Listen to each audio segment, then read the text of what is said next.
You were chosen. Not randomly, not by accident, not because you were in the wrong place, because your mind was broadcasting a signal and they could read it. Manipulators are not opportunists, they are scanners. They move through rooms the way a predator moves through tall grass, slow, patient, reading everything. And what they are reading is you. This is the psychology of target selection, and if you've ever been a target, you need to understand how it works, not to feel shame, but to stop it. Robert Hare spent decades studying psychopaths, not in film, in prison. His subjects, given videos of strangers walking down a street, could identify prior trauma victims with chilling accuracy, not by clothing, not by wealth, by the way they moved. Gait, posture, eye contact. The body tells the story, the mouth won't. And manipulators read bodies before they read anything else. The first signal they look for is unguarded openness, empathy worn visibly, the person who smiles at strangers before knowing them, who softens when others are in pain.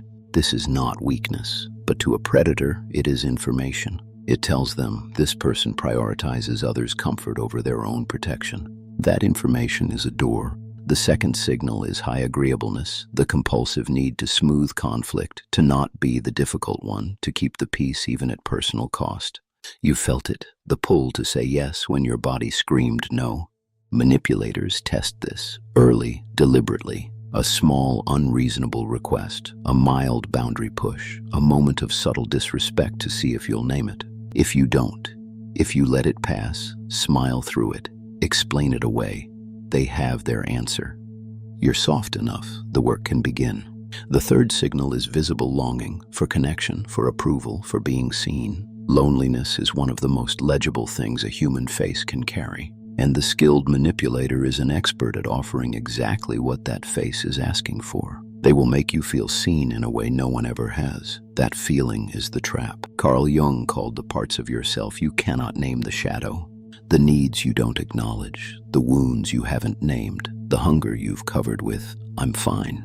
Your shadow doesn't hide from manipulators, it advertises. The unhealed wound is the entry point. The parent who withheld approval becomes the reason you chase it from everyone. The relationship that ended in abandonment becomes the reason you'll tolerate almost anything to avoid another one. Manipulators don't create these vulnerabilities, they find them. Then they use them like keys. The fourth signal is an overactive conscience. You feel guilty fast. You apologize even when you did nothing wrong. You absorb blame because not absorbing it feels worse. This is not virtue. It is a liability your manipulator will invoice you for, repeatedly, because the person who feels guilty fast can be made to feel guilty for anything, for leaving, for saying no, for existing inconveniently. The fifth signal is low tolerance for ambiguity, the need for things to be resolved, named, clear. Manipulators weaponize this. They create uncertainty and then position themselves as the only source of resolution. Hot and cold, warm, then withdrawn. The cycle is not random. It is calibrated. Your discomfort with the unknown keeps you working to restore warmth. That effort is the control. Let's be precise about the selection process itself. It is not a single moment. It is a sequence. First, the scan, public environments, work, social gatherings, online. They are assessing vulnerability indicators. Posture. Who breaks eye contact first? Who apologizes reflexively when someone bumps into them? Second, the test. A small violation, an early ask that's slightly too much. They are watching for the flinch, not the yes or no, the flinch before the answer. A flinch that resolves into compliance is a green light. Third, the mirroring. They become what you need. Interests, values, humor, all of it calibrated to your profile. This is called tactical empathy. It is empathy deployed as a weapon. It feels like intimacy. It is reconnaissance. Everything you reveal about your wounds, your needs, your fears, it is being cataloged. Fourth, the hook. An act of generosity, protection, or rescue that arrives at exactly the right moment. Not random generosity, timed generosity. The manipulator has been waiting for the moment of maximum impact. Robert Cialdini called this reciprocity, the biological compulsion to return what you've been given. You receive something. You now owe something. That ledger was opened without your consent. And now you are in debt. And debt creates obligation, and obligation creates access. This is the anatomy of the selection, and somewhere in it, you recognize yourself. Not because you are broken, because you are human. But human has vulnerabilities, and now we talk about the specific ones, and what you can do with each of them. Your empathy is real, it is also your greatest exposed flank. The fix is not to become cold. Coldness is not the opposite of manipulation vulnerability. Discernment is. Discernment means you don't extend full trust before it is earned. You observe. You wait. You let time do the work. Cold logic can't. Genuine people are consistent across time. Manipulators require proximity to perform. Watch how they behave when there is nothing to gain. That is who they are. Now, agreeableness, the compulsive yes. Boundaries are not walls. They are information. They tell the other person who you are. When you have no visible boundary, you advertise yourself as a space without a fence. The practice: start small. Say no to something inconsequential this week. Notice the anxiety that rises. That anxiety is not truth. It is conditioning.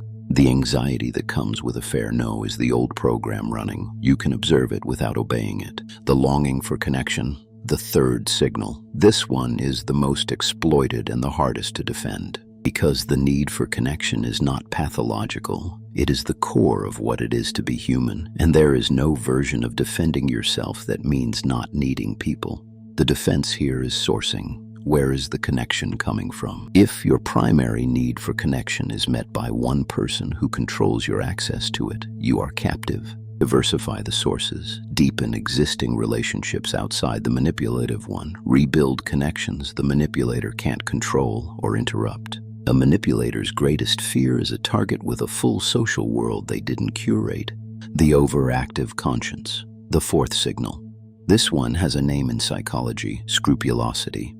The manipulator's primary tool against an overactive conscience is guilt induction. They will make you responsible for their feelings, their failures, their moods, their choices. The corrective is a simple internal audit. Ask, did I actually do this?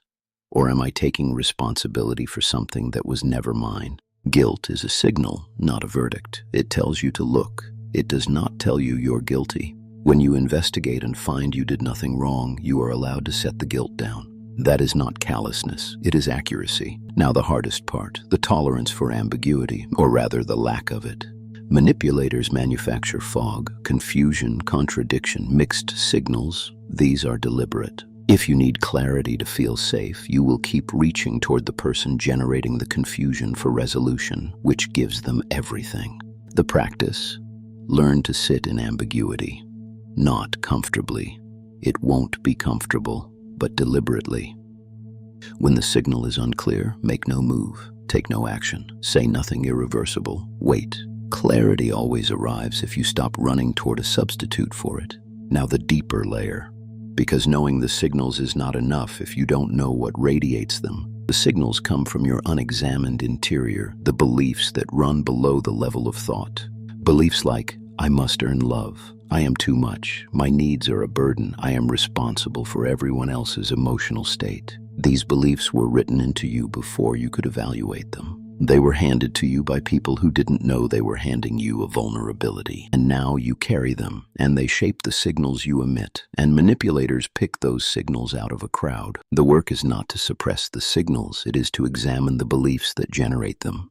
This is the shadow work Jung described, not a weekend exercise, a long, uncomfortable reckoning with what drives you below conscious awareness. Ask, where does my agreeableness come from?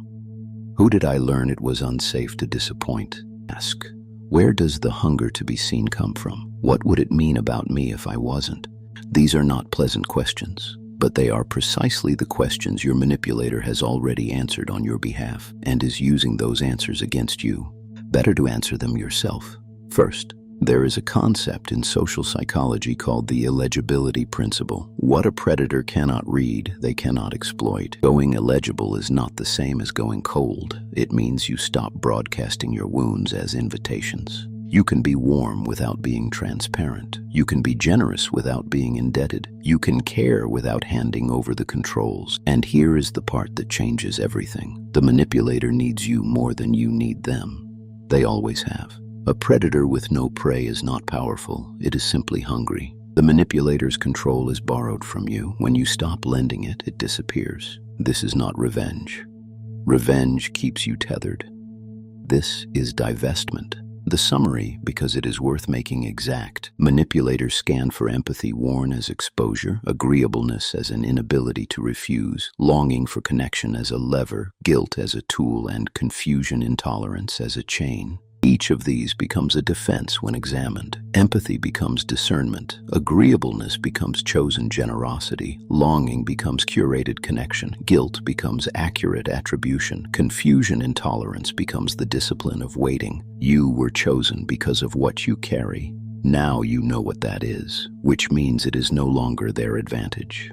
It is yours. If this reached something real in you, the algorithm responds to one thing: you watching until the end. If you did, you already know what to do next.